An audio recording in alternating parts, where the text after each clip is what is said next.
अस्सलामुअलैकुम दोस्तों, कैसे हैं आप लोग। उम्मीद करते हैं कि आप तमाम लोग खैरियत से होंगे। दोस्तों आज की वीडियो में हम कुवैत की एक बड़ी और इम्पोर्टेंट जो अपडेट आ रही है आप लोगों के साथ शेयर करने वाले हैं। तो अगर आप कुवैत में रहते हैं, कुवैत के हालात वाक़यात से वाखबर रहना चाहते हैं, इस वीडियो को आप शुरू से लेकर आखिर तक जरूर देखें। दोस्तों अपडेट ये है कि सकी आप होते हैं कि कुवैत के अंदर इन दिनों कुवैत के अलग अलग इलाकों में लगातार कैंपेन चलाया जा रहा है और जो इलीगल तरीके से बंदे मौजूद हैं या फिर जो इलीगल तरीके से कारोबार करते हैं, ऐसे तमाम लोगों के खिलाफ लगातार कानूनी कार्रवाई की जा रही है और ऐसे तमाम लोगों को लगातार कुवैत के अलग अलग इलाकों से गिरफ्तार किया जा रहा है। तो ऐसे में बताया ये गया है कि जो नागरिक इस वक्त गिरफ्तार किए जा रहे हैं, यानी जो गैर मुल्की गिरफ्तार किए जा रहे हैं, उनकी एम्बेसी जो है वो उन लोगों को कुवैत से भेजने के हवाले से लगातार काम कर रही है। बताया गया है कि कुछ देशों की एम्बेसी, इसमें से फिलीपीन की एम्बेसी है जो बहुत तगड़ा काम कर रही है और जो लोग कुवैत के अंदर फिलीपीनी गिरफ्तार किए जाते हैं उनको फ़ौरन ही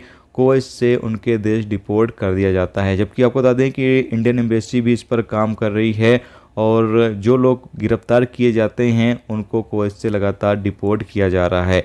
बहुत सारे दोस्तों के मेरे पास सवाल यहाँ पर ये आते रहते हैं कि भाई अगर मिसाल के तौर पर कोई बंदा गिरफ्तार हो जाता है तो कुवैत से उसको कब तक उसके देश भेजा जाता है। तो आपको बता दें कि यहाँ पर कोई एक डेट नहीं होती कि 1 महीने में भेज दिया जाएगा, 2 महीने में भेज दिया जाएगा। अगर आपके पास पासपोर्ट मौजूद है तो आपका जो सफ़र है वो जल्दी हो जाता है। पासपोर्ट रहने पर यह होता है कि आपके पास एक इंटरनेशनल प्रूफ है और साथ में पासपोर्ट होना चाहिए सफ़र करने के लिए।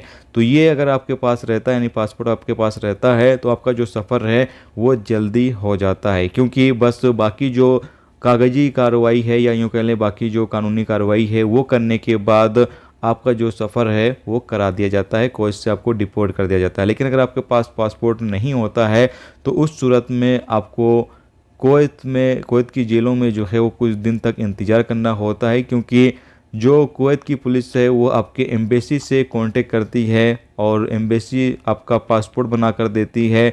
उसके बाद फिर आपको कुवैत से आपके देश जो है वो भेजा जाता है। तो यहाँ पर पासपोर्ट रहने से फ़ायदा ये होता है कि आपका डिपोर्ट जो है आपको डिपोर्ट जो है जल्दी कर दिया जाता है। जबकि पासपोर्ट नहीं रहता है तो फिर बंदा पहले पासपोर्ट के लिए इंतज़ार करे कि एम्बेसी जो है वो पासपोर्ट बना कर दे, तो उसके बाद फिर पुलिस जो है बाकी जो कानूनी कार्रवाई है वो करती है। उसके बाद फिर बंदे को कुवैत से डिपोर्ट कर दिया जाता है। तो इससे में कभी कभी 1 महीने में बंदे को जो है वो डिपोर्ट कर दिया जाता है, कभी कभी 15 दिन में ही डिपोर्ट कर दिया जाता है, कभी कभी 2-2 3-3 महीने भी लग जाते हैं। तो ये एक जानकारी आई हुई थी, सोचा आप लोगों के साथ जो है वो शेयर कर दिया जाए। तो उम्मीद करता हूँ ये जानकारी, ये इन्फॉर्मेशन आपको अच्छी लगी हो। अच्छी लगी है तो प्लीज़ वीडियो को लाइक जरूर करके जाएं। आजकल आप वीडियो को बिल्कुल लाइक नहीं कर रहे हैं, तो आप तमाम दोस्तों से रिक्वेस्ट है वीडियो को लाइक जरूर करा करें। इससे आपका कुछ नहीं जाता, हमें हौसला मिलता है। तो प्लीज़ वीडियो को लाइक करके हौसला जरूर अफजाई किया करें। और जो दोस्त चैनल पर नए हैं उनसे भी रिक्वेस्ट है प्लीज़ चैनल को भी सब्सक्राइब जरूर कर लें और वीडियो को अपने दोस्तों के साथ भी शेयर जरूर कर दें। वीडियो देखने का दोस्तों बहुत बहुत शुक्रिया। मिलते हैं नेक्स्ट वीडियो नेक्स्ट टॉपिक के साथ। जब तक रखिए अपना ख्याल रखिए।